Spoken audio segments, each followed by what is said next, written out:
Okay. I'm gonna test something real quick. I'm gonna check and see if I am being heard through the speakerphones or earbuds. You know. If you have a girlfriend, stay away from this app. You just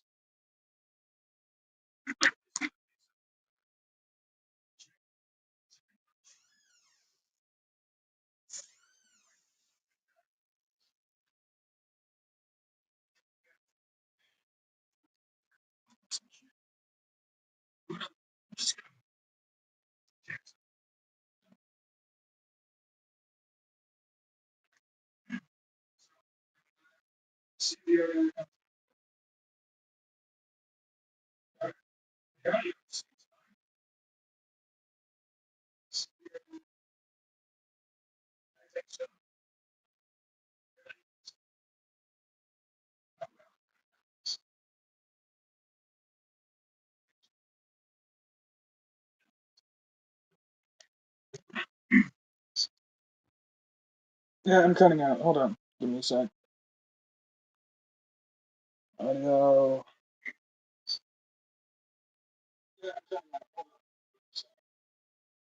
Oh right. Now we're hearing. Okay, I think we're good to go. You got me right there for a second, StreamYards. But hello everybody, it's Bozing. Finally. Um, Oof, the Twitter was crazy lately, and everything that transpired led to everybody posting about Ukraine and shit, right? That just happens. Don't worry. It's just one of those things where you gotta watch for this stuff like this. What's up, Ken? How you doing?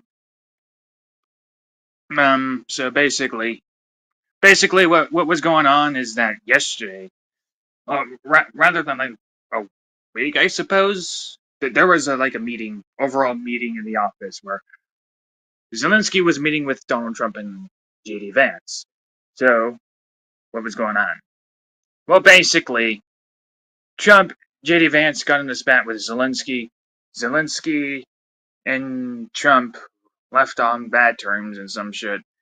Zelensky was kicked out of the overall office, and there you go. Right? Right. So that just kind of transpires into that. And now we got Ukrainian apologists kind of defending Putin. Well, not Putin, Zelensky. We're just gonna kick it off right now because, let's just get into it. Why not? Okay, let's start with a few basic things here. All right. What are we looking for? There it is. So kicking it off is I have covered president politics for 40 years. This was the most juvenile display by a president and vice president I have ever seen. Other presidents treated their enemies with more respect.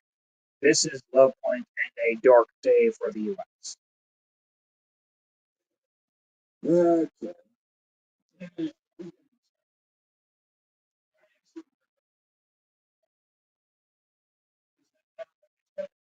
First of all, it's spiking up and down, and it's not really good. It's not really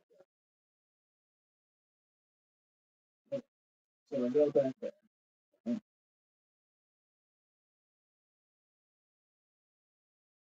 So it should be good this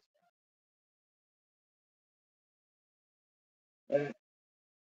Oh, that's good. I am cutting out. Still? Holy shit. Mm. Okay, give me a second. I'm muffled. That's the problem. I am muffled. Settings. Yeah, we're going to default. No. All right, we're trying speakerphone. Okay, that's better. Much better. Sorry for the inconvenience there. Let's check settings again. The output of it should be better. Okay, give me a sec. Hold on.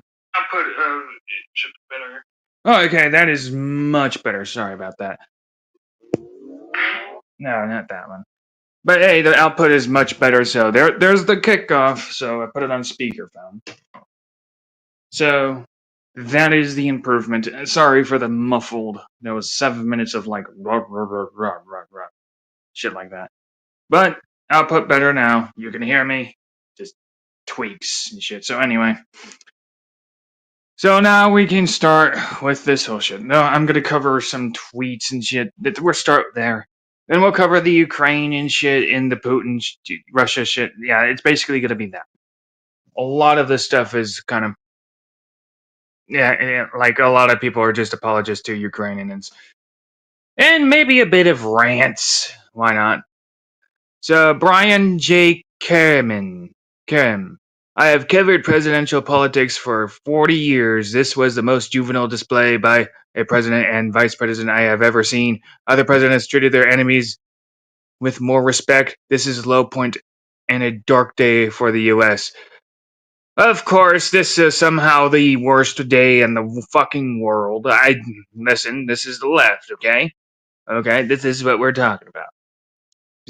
How dare you kick Zelensky out of your overall office? That's a dark day, okay? First of all, Ukraine isn't our ally. There is the 9/11 shit. I'll cover that in a bit. But Ukraine is not our ally. They never really were our ally. They're not even part of NATO. But although like a lot of NATO members did try to get Ukraine part of NATO, but Ukraine was never part of NATO. That's the big key point. Now, this being the low point and a dark day for the U.S. is very kind of reaching. I don't like Trump, kind of thing. You've been covering politics for 40 years, and somehow this is the worst day in your life. Forget about inflation or the recessions, world wars, and all that stuff, and this is somehow the darkest day. An overall office spat with two presidential figures. That's the darkest day. Okay, but whatever. Like, because arguments between presidential figures never happened before, right? That just never happens. But Brian J. Kerem, that's just who he is. Moving on to this one. Let's see it. There it is. Actions, not just words. Britain stands with Ukraine today and always. Keir Starmer, that's the Prime Minister of Great Britain. We're going to cover him. Yes, we will cover him. Yeah, what's up, Ken? Yeah, we're gonna cover Keir Starmer. And just hold tight. You hold tight, Keir. We're gonna get into you, bruh. This is some hypocrisy you will ever. This guy's probably one of the worst prime ministers on the planet, next to Justin Trudeau, and Sergio, whatever his last name is in Italy. But they're all presidents. Well, I would cover the entirety of NATO, but I can only go for three, and there's only like three people that kind of sort of defended Ukraine, starting with Great Britain and Keir Starmer. Or could have covered him, and then there's Justin Trudeau with the tariff war shit, because he's also been a big defender of Ukraine because he doesn't like Trump. And then there's Sergio, right? Oh yeah, Donald Trump, Donald.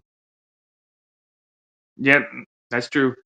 But we're getting to Trudeau too. But Keir Starmer, this is what stands with Ukraine today and always. Actions, not just words. So you're gonna instead of just sending them $2.626 billion, that is way less than the United States was giving them. Are you gonna fight Ukraine's war for them? Are you gonna send troops there? Or is that a no? You just want to give them money and say, I'm gonna work towards peace. How are you gonna do that? Just give them money and fund the war, and maybe Ukrainians can send more Ukrainian conscripts to fight a war they can't win, even though they basically already lost. But we'll say the war continues. They already lost the war. The war is continuing, but really they only lost the war. Russia already captured the eastern part of Ukraine, so it's pointless. So actions, not just words. Here you are posting words, though. But hey, look, see, I'm standing with the guy. And they had a photo op, which we'll cover in a second. But more importantly, he's using words, saying and stuff to say I'm actually speak louder than words, but using words. Meh. He has to promote that he's, standing with Ukraine. See, I'm all about the action, right? And this is really nothing to something like that. But you remember when JD Vance was like, aren't you gonna apologize? Aren't you even thankful? JD Vance is so annoying. This guy says, Amar, did you even say thank you? Nigga, kill yourself. See, this is weird with the left. They really want you, like, this guy went ahead and was like, he listened to JD Vance ask, did you say thank you? And this guy made him hate, this guy hate JD Vance so much that he wanted to kill himself. I don't know, like, this is the left we're talking about. I don't know, like, they're just like this. Like, he wants JD Vance to kill himself because he wanted somebody to say thank you for getting funds from United States, so that way he can steal some of those funds and buy a mansion in the United States. But hey, again, don't take my word for it. This is just how it is, you know. Have you seen videos of them grabbing him off the streets to fight the war in Ukraine? It's crazy. Oh, there are videos. I avoided them because, like, dude, you could just read the title. You know what's gonna happen.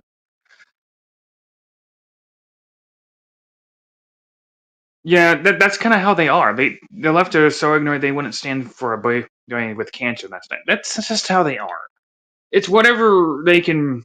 It's whatever popular they'll fucking virtue signal to seem good people, I suppose. I don't know how to put it. So screenshot, another screenshot. Let's look at this one. Remember when Carmela said, "I believe the reason why Donald Trump says the war will be over in 24 hours is because he would just give it up." Kamala was right. Rewatch every second of this. No, she wasn't. She was not right. Everybody that understood how that debate gone, it was, well, forget about the debate for a second. She wasn't right. It was a statement. She wasn't right.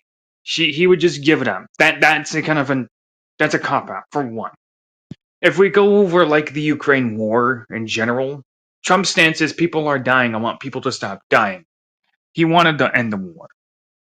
And that was like the point of the minerals deal, to try to have Zelensky like, okay, so, negotiate and we can talk to Russia into giving, I don't know for what it was, but giving some land back, but also the fact that Putin already captured most of the eastern Ukraine.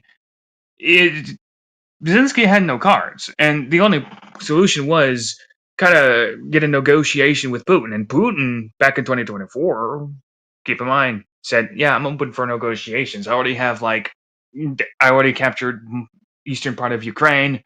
You really have no standings. You can't win." That was kind of the point of the minerals deal. It didn't go into effect because let's be honest here. Zelensky can't win the war. There's no way. He's just not going to be able to. It's a lost cause. The funding of the war is just getting people more conscripted and sent out there and killed by a military that is far more powerful than their own. It is basically sending your people to death. That's all it is. Zelensky says, "No, you haven't been there." Like hold on. Actually, I forgot to upload things, and there's several things I should upload before I continue. There are funny video clips that needs to be up there, so I'm gonna upload that one. Anyway, point being, it's a losing effort. They already basically lost the war. They just haven't agreed on terms. That's it. So Zelensky losing. He did. Zelensky lost the war. They say they could continue, but really, Zelensky lost the war. Putin already captured what he wanted it over, and yeah, they're within the Donbass situation, and other places located in the eastern Ukraine. So, like, Zelensky is just like, no, I want to continue fighting. Send me more money. And I don't have the video of this. I wish I did, but Zelensky came in the other day after the Oval meeting and threatened the United States. He was like, "Yo, women and children gonna die." He said this, like, he threatened the U.S. civilians that they're gonna die. Like, your people are gonna die. So it became that. So yeah, so that's been covered. So let's look at this. This is the man they attempted to humiliate in the Oval Office. First of all, the guy humiliated himself. This is a video that I decided not to upload for reason number one. They play sad music. It's unnecessary. But it's basically just putting Zelensky with a child and having him be affectionate with her and saying, how is he a bad person? Just forget about the conscripts. Forget about the canceled election, his dictatorial antics and shit. Just forget about all of that. He's also Jewish, by the way. You'll see a trend. That's a different topic entirely. But point being, yeah, am I supposed to believe that he's a good person or a good guy because he held a child in his arms? Yeah, Trump did the same thing, by the way. So did Putin, and so did their most evil leaders like Hitler and Stalin. You know, like that. But whatever. But Zelensky is an exception to that rule. I shouldn't even have to cover this, but I have to because people have to be stupid. But we're talking about more stupidity. Dr. Sheep Person Podge, what are the odds? Zelensky did not shout. Trump shouted. Vance shouted. Zelensky did not shout. Stop lying. Nobody shouted. Nobody shouted. I don't know what he was watching, but nobody shouted. But you know what did happen? Trust me on this. Zelensky was being disrespectful. Okay, called JD Vance a bitch from under his breath. Kept arguing like a petulant child. Trump was trying to tell him, listen, buddy, you can't win. There's no way you could beat Russia. He can't beat Russia. Zelensky can't beat Russia. He knows that. But Zelensky would rather keep trying to fight a war that he can't win. So here's the thing. How do we come to the agreement? Well, you might as well just agree to the negotiation and demands that Putin has, because he's only wanted like the eastern part of Ukraine, right? So he's already captured it. He's already captured the people that voted to be Russia. They want to be part of Russia. So that's the area Putin captured. Right. So that being said, what is Putin? So that being said, I don't know what this guy's on, but he decides that, well, I'm going to make shit up as I go. I didn't watch it, but the media is telling me, so I'm going to call other people liars. Even though, like, I didn't watch the whole thing, but whatever. Screenshot. This is another, breaking. UK Prime Minister Keir Starmer just announced a historic move. This is Ed fucking guy. You're going to see quite a bit of him on Twitter, and he's the most annoying. Move. Britain, France, and Ukraine have united to creating a ceasefire proposed that they will present directly to the United States. The world is watching. Will Trump choose peace, or will he keep carrying water for Putin, whose forces continue to distinguishedly brutalize innocent women and children? Huge respect to the UK and France for stepping up and standing with heroes, not tyrants. Okay, well, let's break this down, and it's all hunky-dory fine, but you forgot to include the fact that Putin issued a peace treaty deal, a ceasefire deal. He's the one that issued multiple ceasefire deals that people keep claiming he broke, but we'll get into that too. Right. It is Ukraine that refused to meet with Putin. He was just like, no, you leave.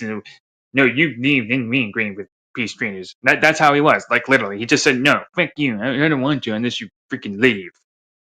Putin already captured it. Like, Zelensky refused to make a meeting with Putin after 2024. He just refused it. He didn't want to. Like, well, you say the peace treaty, but there has to be a peace treaty between Putin and Zelensky. You can't get a Trump and the United States within it. And is it women and children are dying? Yeah, that's because they're being conscripted. Well, not women, but definitely children. To fight a war. Like, that's also another thing. They're conscriptions, dude. They're conscriptions. It's just the way it is, Ed. Putin is the one that is open for negotiations. Zelensky isn't. He's just kind of posing with all these NATO leaders, thinking, I'm the hot shit. Everybody feel bad for me. Everybody feel bad for me. Trump tweeted me because I'm a spoiled bitch. That's what it is. But moving on. What else is next? When America invoked Article 5 after 9/11, when whole world showed up, including Ukraine, a country not even in NATO. And now you MAGA fuckers want to abandon them? Mark my words, karma's coming. You'll be remembered as nothing but traitors wrapped in cheap Chinese flags. Huh? Is he suggesting we're Chinese communists? Chinese sellouts or some shit? Like, I don't know what China has to do with this, but he didn't even call them a Russian lovers or some shit. He's just threw China in there. I'm not sure. But covering this, one, Ukraine was never our ally. There was talks about how after 9/11 they helped out with in the Middle East with their troops. They technically, on technicality, I guess you could consider them our ally at that time when 9/11 did attack. Even though the inside jobs and all that shit, but that's beside the point. Weapons of mass destruction were just proven to be a hoax. There was no weapons of mass destruction. However, Ukraine did play a role in the war around the Middle East where they did help civilians get escorted before they got caught in the line of fire. So Ukraine did play a part in some of that. So it's not the fact that Ukraine helped the United States necessarily. They were kind of just helping around the Middle East, because why not? Not too much information I have on it, but it doesn't come off as Ukraine necessarily siding with Russia. United States, yes, but they weren't really allies. We weren't fighting them, but we weren't against them. Or they were against us. But who knows? That's just as far as my knowledge goes. So as far as that goes, we're not betraying Ukraine. Even if he wanted to say Ukraine has been our ally helping us in wars and shit, how are we betraying Ukraine? Ukraine is the one that started the war with Russia. Ukraine is the one conscripting their soldiers and sending them to a battle that they keep failing to win. Russia has already captured Donbass. Donbass has already been captured. The moment they moved in, Donbass has been captured like that. Just a snap of a finger. Okay? What happened was, afterwards, is just like when people started saying Russia is failing to capture Kyiv, which we'll get into in a minute, but a lot of that has to do with just like the fact that Trump is not Trump, but Putin keeps having to push back and go into territories to keep the war out of like the parts where he's already like captured, right? That's why you might see some battles take place in Kyiv and shit, but Kyiv's more located on the north side of Ukraine. So that being said, like a lot of the times you'll see like soldiers move in on situations because they kind of like got intel that Ukrainians are pursuing. So hopefully that makes sense. So that's the whole point. Ukraine, we didn't abandon them. They just refused to sign a contract. They can't win that war. They refused to sign make a negotiation with Putin, the guy who literally said, I'm open for negotiations. I'm open for it, Putin. Zelensky's just like, no, you leave. You leave. And so And Zelensky got mad. Of course, it could be the fact that he wants the land, so but he's not taking it back, not anytime soon. So we're not abandoning Ukraine. We're just not gonna. It's just not funding people to go die for a lost cause. That's just what it is. Does that make sense? I think it makes sense. What's up? What's next? It was an honor to welcome Zelensky to Downing Street and reiterate my unwavering support for Ukraine. Ah, yeah, okay. I am determined to find a path that ends Russia's illegal war and ensures a just and lasting peace that secures Ukraine's future sovereignty and security. Salva Ukrainia. Okay, well, let's dissect it. Let's dissect this cure scammer. Let's dissect this. Your unwavering support for Ukraine. The United States has been their biggest supporter during the war at that time. You barely gave anything compared to the United States. Your unwavering support. Is there British troops in Ukraine helping out against Russians? No. No, there's none of that. They can't fight the Russians. They're just going to send them money. Oh, we have ideas of peace. Well, does that mean you're going to meet with Putin yourself and tell him, hey, stop? Like, are you going to do that? You don't really talk about that. You're just talking about how you're friends with your best friend Zelensky, your new Jewish friend, because Trump was like, I got another Jewish friend in Benjamin Netanyahu. Vladimir Zelensky, you're irrelevant. Go away, get out of my Oval Office. And this guy's like, I got myself a Jewish friend. He got himself a Jewish friend, though. I guess that's what it is. Like, Zelensky is Jewish. Would have thought. And a Hollywood actor. So there's that. But security, well, you know what would secure the security? Just tell Zelensky stops conscripting wars. There you go. Yeah, yeah. And this is not really much of it. Don't stop supporting Ukraine. You just support a nation that likes to send people to their deaths. Just keep doing it. Support a nation that was ethnic cleansing people in Donbass, that were shelling people. Yeah, just support these people. They're good people. Yeah, there's don't stop, please. Don't stop. Moving on. Did Trump just fuck up America's standing completely? Then there's gonna be one of these things. It's always Mario. Because now Zelensky's top guy, Andrei Yamek, says it's time to arrange a meeting between Zelensky and Xi. Xi. Yeah, because China is gonna benefit him much more, huh? You know what that means? When America abandons its friends, China steps in. Uh-huh. Trump didn't just weaken NATO. He opened the door for China to become the new global power broker. Really? Really? You think NATO is going to profit off of China? China, okay. Whatever you say. Okay, fine. Let's break this down. Weren't you the one calling people Chinese because they support Trump, stopping funding to Ukraine? Weren't you doing that?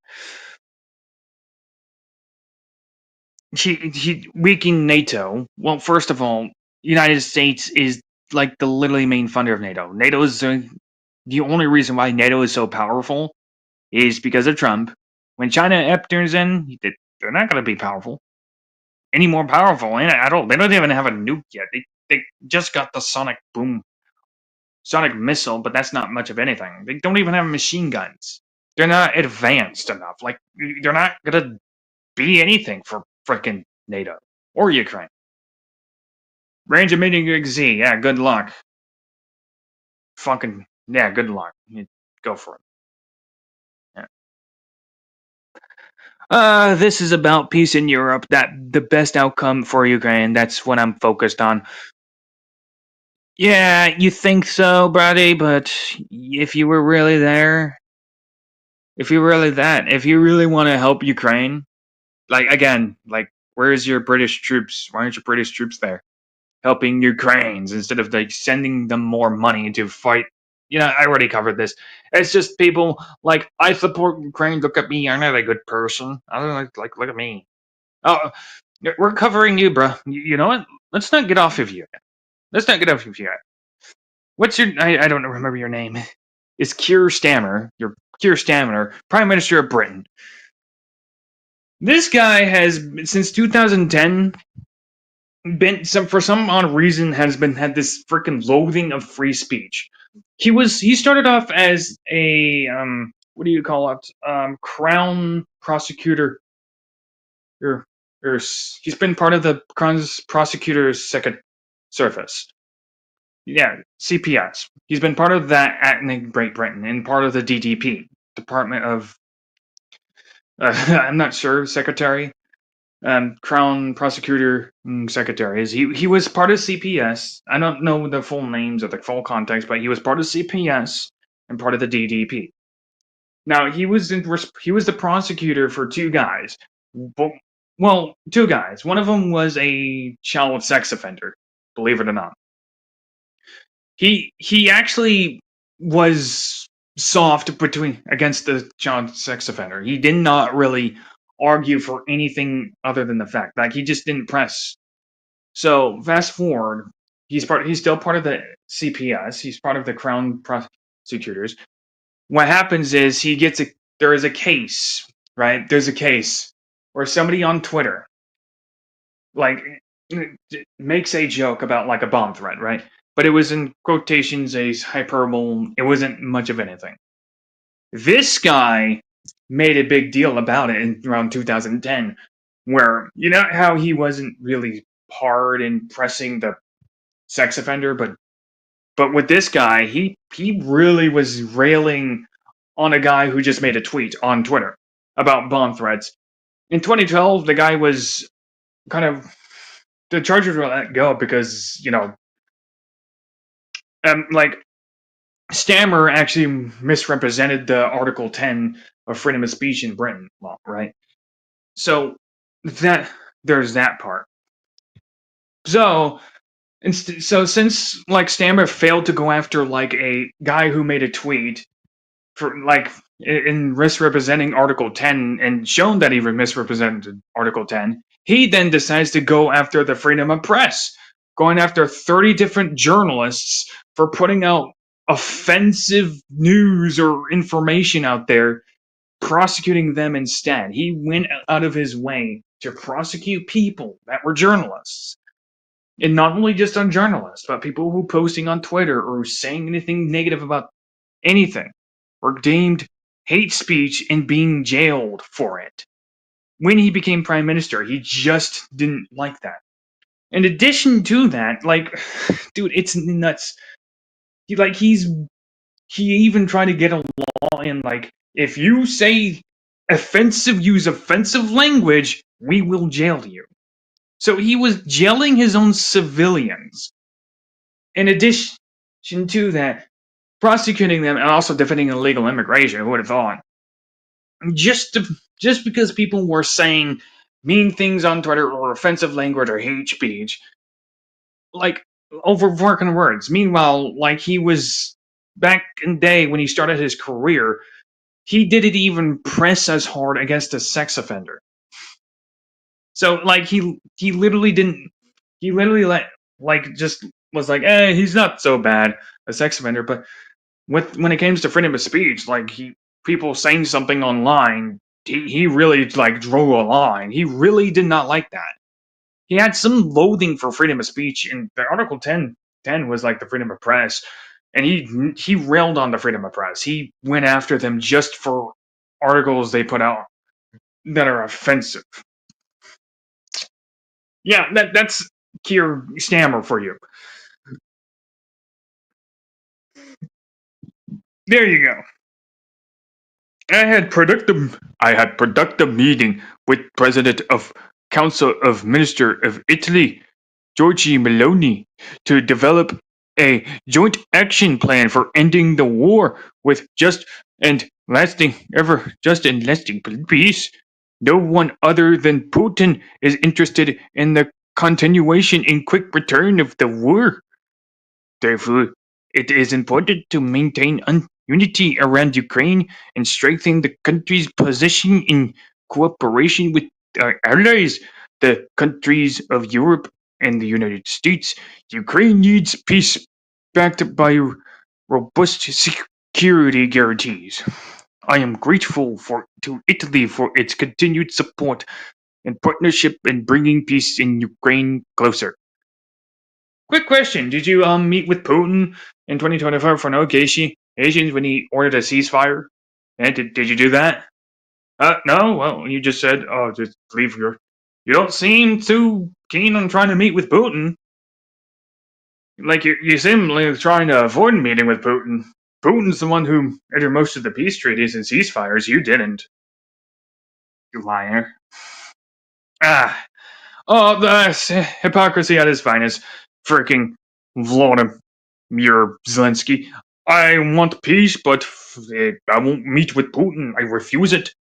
But he's ordering a ceasefire. He's asking, hey, you want to do a peace treaty? And you're like, no, but then going, well, I want peace, but you're just, but you're not negotiating with the guy that you would want to negotiate peace with.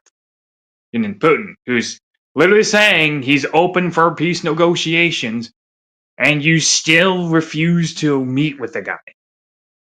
Whatever. I guess saying it makes it true, right? You must meet this moment together to guarantee the best outcome for Ukraine. Just saying the same shit over and over. Okay, this is my favorite one. Okay, so we're gonna break this down. Ed Crazen, the guy who loves Kamala and hates Donald Trump. For the ignorant Americans who don't understand what the USA to Ukraine actually looks like, please share this list. The vast majority of the military aid we're providing in Ukraine comes directly from existing U.S. military stockpiles. Sure, things like the Department of Defense and the Pentagon are sending weapons in military weaponry to Ukraine, right? So that's true. So there's that.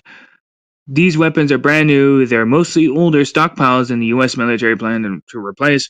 Anyway, that's actually irrelevant to the point that is going on in Ukraine. Of course, there are weapons that are being replaced, but it has nothing to do with new or it's the fact that you're sending them to American manufacturing companies located in Ukraine, and we'll cut to that in a minute. Because like the Pentagon and obviously the Department of Defense system, Congress voted on, we send these people some military weaponry, and therefore, in addition to that, with this taxpayers' money going to the Pentagon and Department of Defense, and also that those weapons being produced and then sent to Ukraine, where they also get produced to some extent and distributed. So, obviously that happens. These weapons are brand new. They're mostly older stockpiles in the U.S. military plan to replace anyway, which is a moot point and doesn't really prove what's going on in Ukraine that it would mean anything, or how they're good people, or why we should be against it or should be good for it.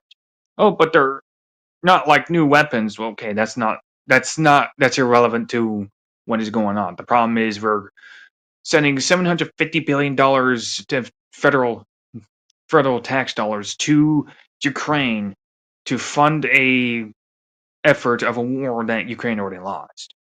So that is the issue, not the fact that they're new weapons. Not that it would really, although that would be kind of concerning that they would even send new weapons to Ukraine, especially if they're more advanced than the last one.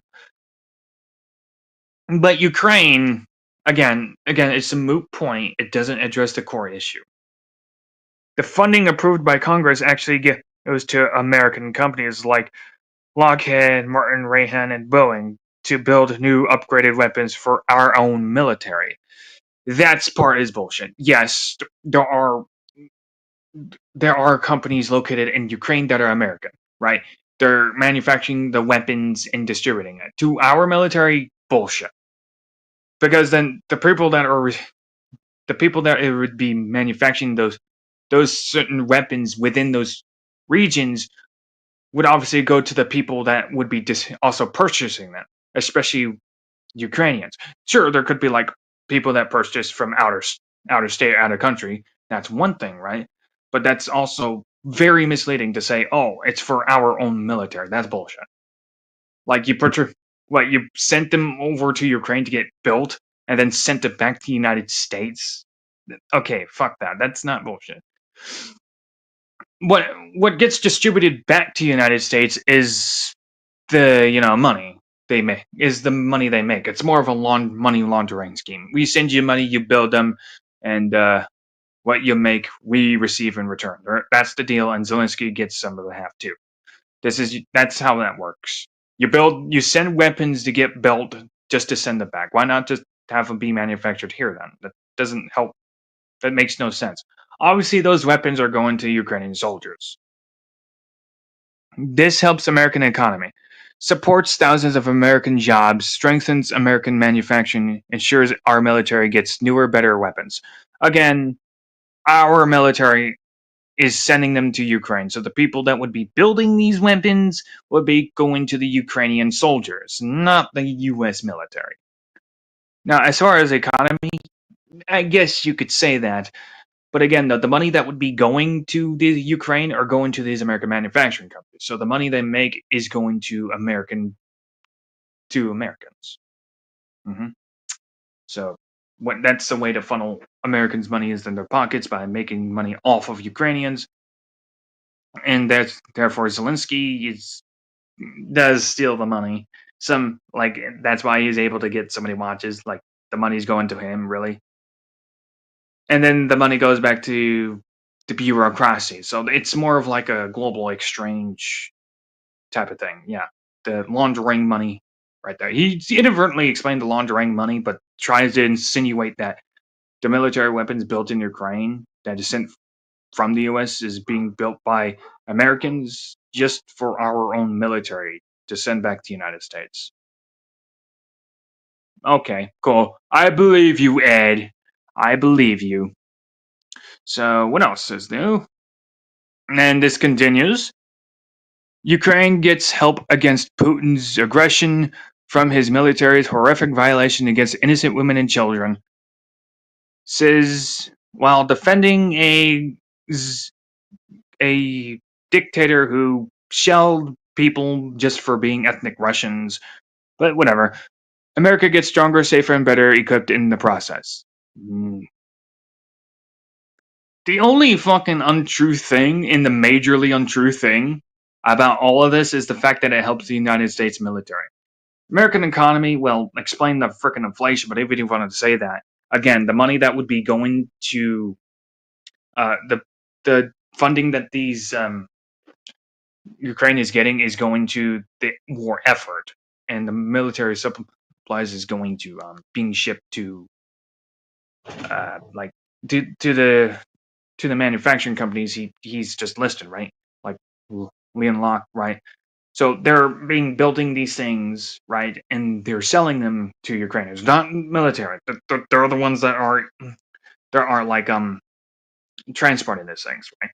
So the Ukrainian government is the one kind of like I wouldn't say buying necessarily, but they are receiving $250 billion for the war effort. And Zelensky's just obviously the money is obviously being bought for these military weapons to be built. Basically, again, it's not to help U.S. military. It's to help the Ukrainian military. And the Ukrainian military and U.S. military are two different things. But there you go. And then he complains about freaking tax money being spent on Trump spending tax money just after defending, tax money going to Ukraine. But whatever. That's just the way it is. Well, it's Brian actually, but you get the point. Well, the entire democratic free world stands with Ukraine and against Putin, Trump, and authoritarian fascism. Zelensky wants more money for the war effort. Wouldn't he be the fascist here? Authoritarian here? Sure, Putin's authoritarian, don't get me wrong, but fascist? No, he's actually issued negotiations to end the war.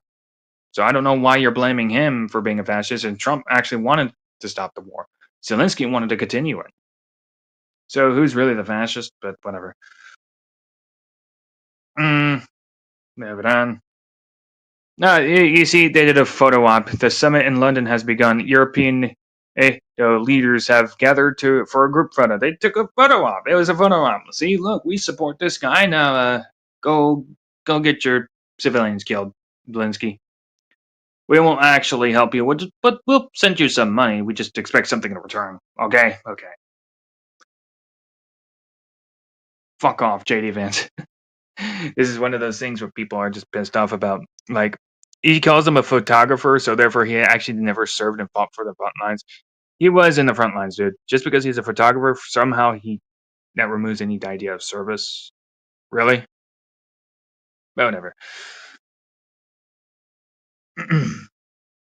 Only 48 hours and after Trump's hard turn towards Russia, emergency meeting of NATO countries plus Ukraine without the U.S. The world is moving on without the U.S. NATO needs the United States, buddy. Hate to break it to you. As a libertarian case of supporting Ukraine, you already lost there, buddy. You lost there, buddy. You wouldn't be, if you were a libertarian, you wouldn't support Ukraine. You also wouldn't be supporting Ukraine in any way, shape, or form. You can support conscripting civilians to fight a war? I guess you do.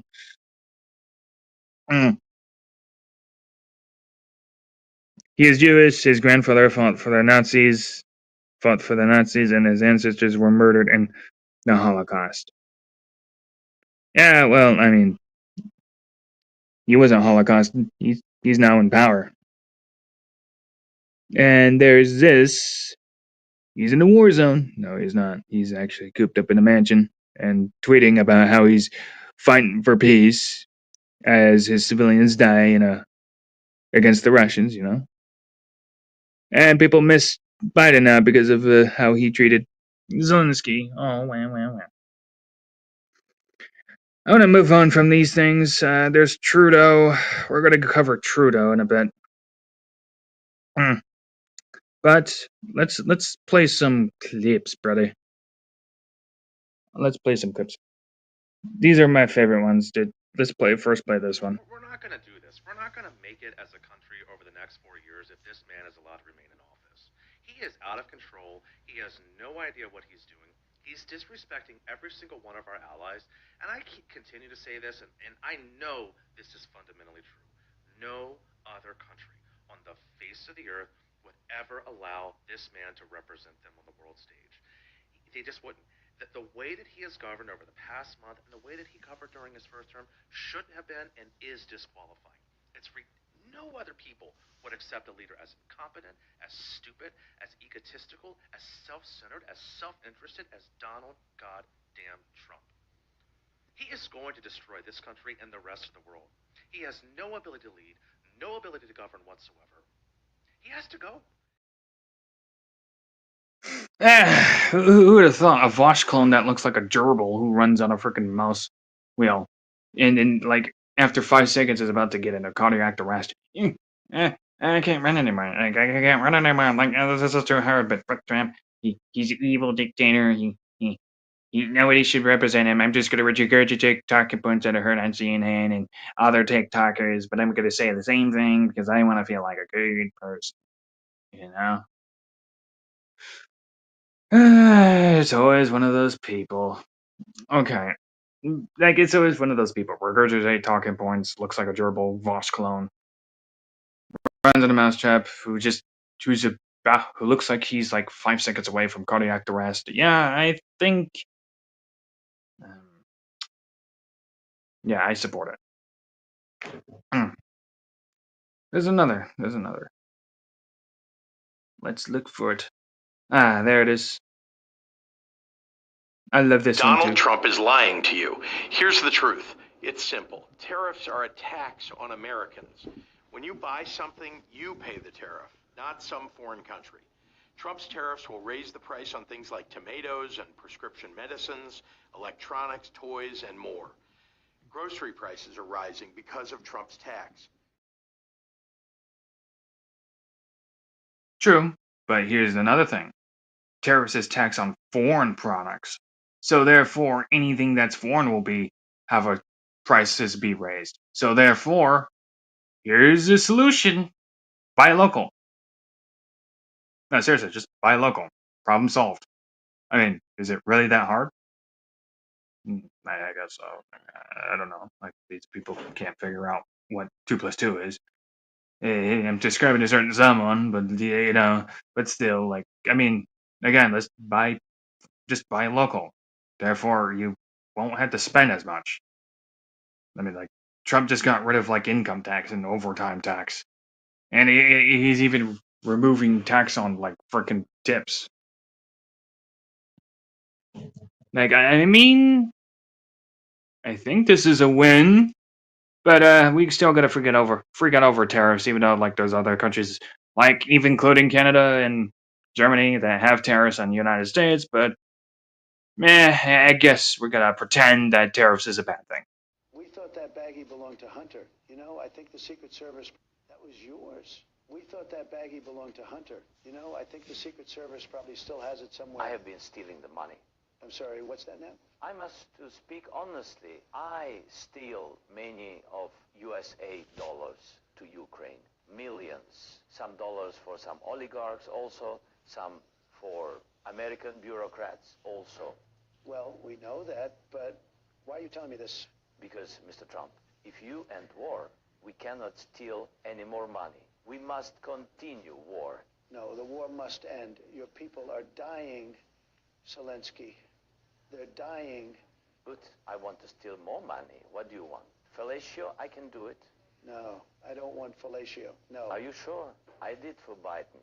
Okay, that is what we call oversharing. Look, there's nothing you have that I want. You're not going to convince me to keep this war going. You don't have the cards. I not play cards. No, I know you're not literally playing cards. It's a metaphor. It's like I'm playing 4D chess and you're playing checkers. No, I not play checkers. There is no checkerboard, you see. Okay, let's try this. I am in the driver's seat, okay? Do you understand that expression?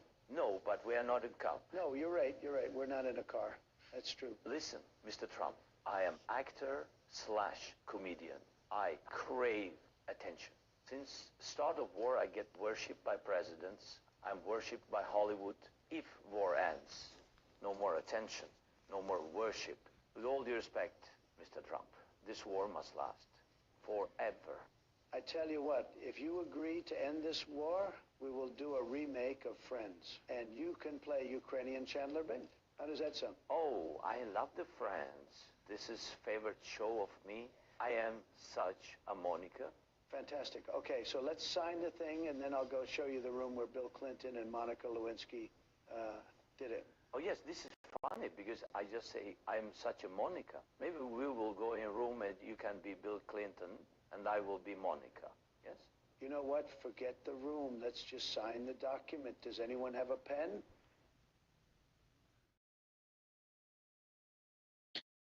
Yeah, so that's basically how it would have went, and Zelensky was actually honest. But this is the funny part about all of this is like Zelensky again, it just wants the money. Like that's like why do you think he has a mansion, has a car, showing off his $50,000 watch? Why do you think all this? Realistically speaking, like I said, it's a money laundering scheme. Like, send money to $250 billion to Ukraine, and have Zelensky funds whatever he wants. Okay, I'll buy some products. Have American manufacturing companies build these U.S. These weapons, and then have Ukrainians buy them, but pretend we're sending them back to the United States because according to Ed, that's actually what's happening, which is dumb, because if you're going to do that, why not just have them be located in actually United States, because that's how it actually works. But either way, though, it's a money laundering scheme. And in summarize to you, Zelensky just wants to continue the war. There you go. Who's really the warmonger here, guys? I think I know the answer, but there's that. And plus, I already covered this, but the Pentagon kind of received $30 billion for this, and so did the Department of Justice, where they would act, like I said before, ship these weapons and material. Like what do you call them again? Like military weaponry to Ukraine, so that way these American companies can build them and then sell them to Ukrainians. Not back to the United States. They're being sold and given to Ukrainians. I don't know why you would rely on an outside source to be unless there's U.S. soldiers that are planning to go back into Ukraine and go fight Russians. I don't know. I'm not gonna sit here and be like, yeah, okay, they're building military weapons. They could have just built it in the United States, just to say it's when they were sent to them, just to send them back. Cool, okay. That's dumb. There is a global trade, but that's not how the global trade isn't going like that. Here's my favorite one. Breaking news. Rep. Jamie Raskin discusses a possible impeachment of Donald Trump, big shock, for illegal executive overreach.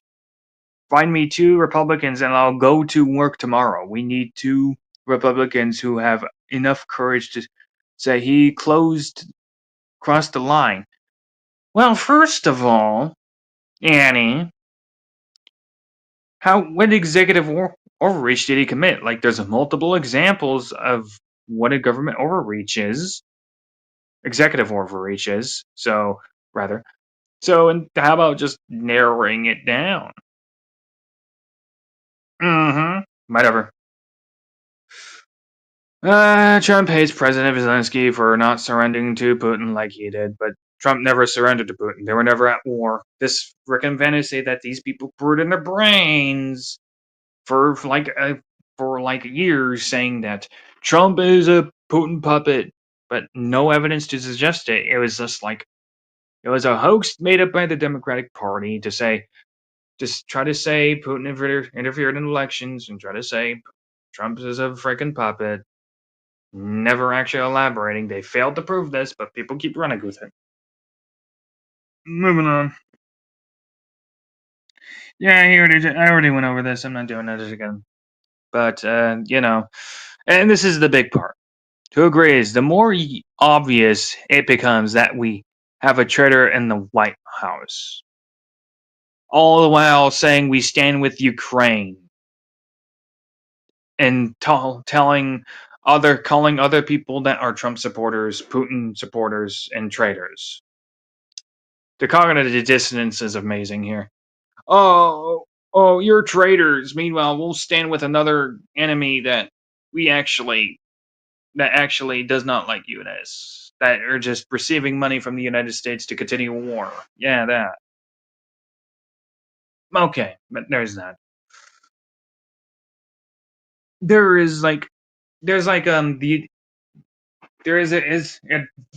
Italy president, like Sergio, that also had a meeting with Zelensky, and there's Justin Trudeau who had a meeting with Zelensky. I already covered like Keir Starmer and his freaking authoritarian state. Should we cover like Justin Trudeau's? Just for starters, the guy can't do math.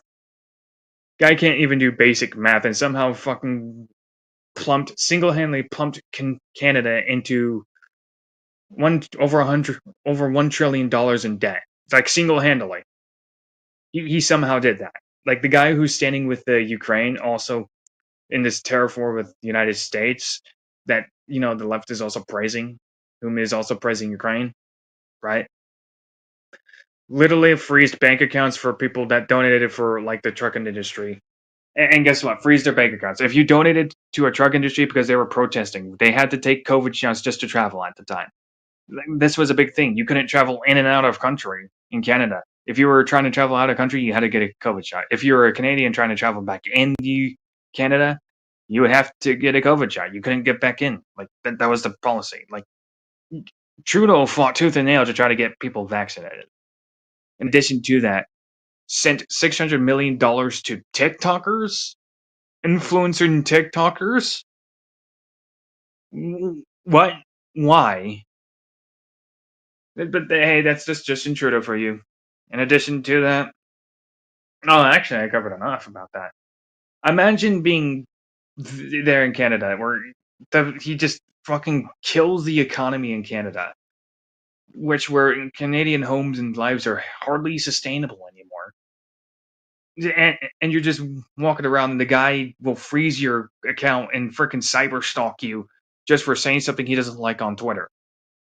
Which, by the way, cyber stalking in Canada is illegal. But yeah, he's allowing his government agencies to do that to his civilians. Yeah, okay. Like, I see. Oh boy, yeah, there you go, Justin Trudeau. You want to know a bigger idiot than Biden? Probably that guy. Can't even do basic math. Well, there you go. As for Sergio, the Prime Minister of Italy, I mean, he also, the trend is they jail people for like freedom of speech. It has been happening for kind of years for that country. Italy back in after World War II still held some totalitarianism, at least their culture, but it did move to a more democratic republic at the time. But hell, they even still have this notation, to arrest people for political views rather. So these three countries are peas in a pod. And honestly, Germany does the same thing, arrest people for hate speech. This has been the thing. Same with Great Britain or the UK rather, where Keir Starmer will arrest people for hate speech. You can't say things like that. It's offensive. These guys went ahead. The COVID policy Trudeau implemented, that was the tip of the iceberg, though. But that's how he started trying to issue more government control around people. You had to take code if you want to travel, freezing bank accounts, arresting people as well, cyber stalking people for any political differences. And he even labeled anybody that was against any policy of Trudeau's as terrorists. Yeah, no kidding. That's what he did. That's what he did. Or was that Stammer? I might be mistaken. But either way, there's people like this would label anybody that said anything negative about them as terrorists. I kid you not. That's how crazy it went. Oof, I covered enough. An hour long. That was fun. Hopefully that my voice went through. Let's check. Maybe if I yeah, I'm gonna check to see if my voice went through this entire time because because it is possible that it didn't. If my voice went through this one. Okay, it did go through. That's cool. Oof, an hour long. That was fun. I hope I covered quite a bit because, I wasn't expecting much of anything, but I just wanted to throw this out there because, oh boy, a lot of things needed to be covered. I think I need to cover one more thing. This part. Because, it says, between 2014 and 2022, this one, this is a major thing to cover. I think I'll break it down right now because if you read this, I'm not going to read it out loud, so I'm just going to kick it off right now. 300 talks, a lot of those talks so that's kind of highballed.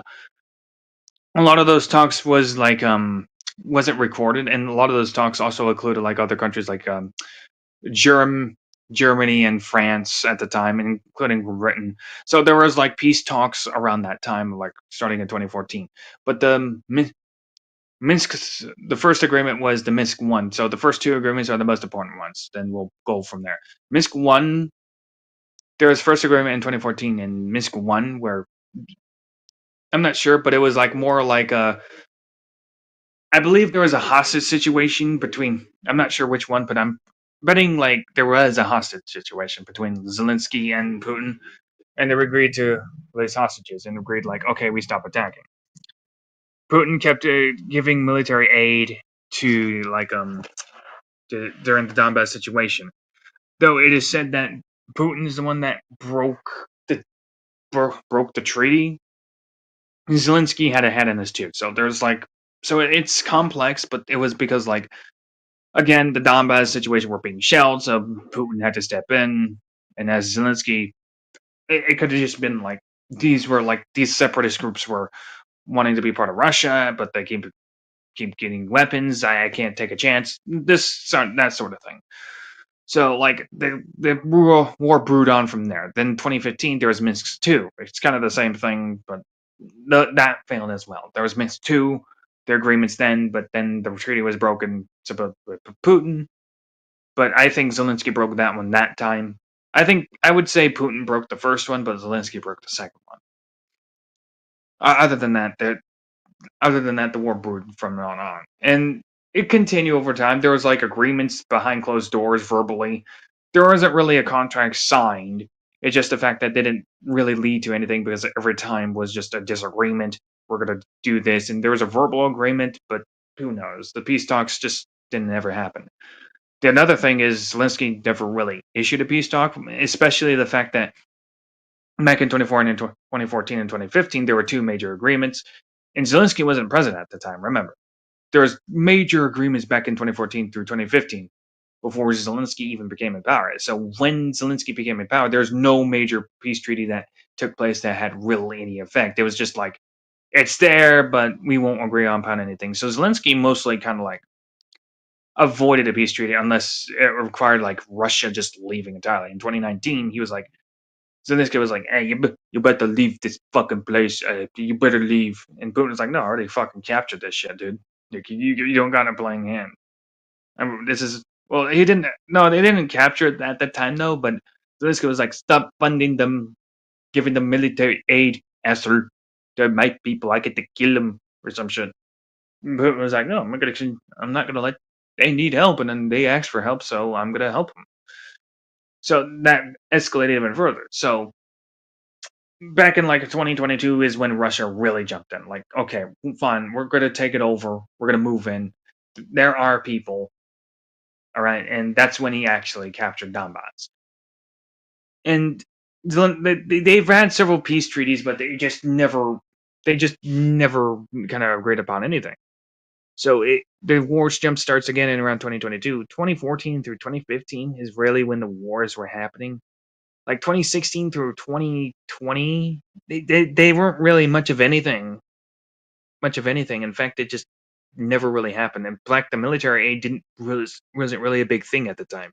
So a lot of those agreements didn't really matter because like it wasn't a big issue under Donald Trump. But only did they become a issue again is under Joe Biden in 2022. That's when the military aid and freaking war really jump starts again. So there's that. So the peace treaties, yeah, both parties broke peace treaties, but the problem is that Putin, as dictator as he is, he's already won the war. A lot of people will disagree with this. No, the war is still continuing. He didn't win anything. He failed. Not quite. He was able to capture the war. A lot of the Kyiv situation, that's another thing I wanted to talk about. Where is it? Either way, I do remember it. Somebody said Putin failed to capture Kyiv. Putin wasn't actually trying to capture Kyiv. That's a lot of the misconception here. People were saying, "Oh, Putin embarrassed himself." No, that's not what happened. Like I said before, Putin was trying to capture like the eastern part of like Ukraine. That was his target. That was the part where a lot of people were a lot of those were separatists, the Donbas militia. Right. So that's what Putin captured. That area. He captured the Donbass. There was, don't get me wrong, there were like battles that took place in Kyiv, but Kyiv was never really Putin's goal, or Russia. There may have been where he threatened it at times, but he never captured Kyiv. He never attempted. If anything, the battles took place to avoid the areas. He probably took his soldiers there to fight his Ukrainian soldiers there to avoid any damage of areas that he already captured. If anything of that. He would never try to capture Kyiv. Kyiv is more of like the capital of Ukraine, but he never really tried to capture Ukraine. The Kyiv. Although he probably thinks about it. Don't get me wrong, he probably wants to. But he was trying to capture like the eastern part of Ukraine. He did not try to capture Kyiv. Kyiv is more located on the northern side of Ukraine, so Ukraine doesn't. So like Kyiv isn't even a freaking priority.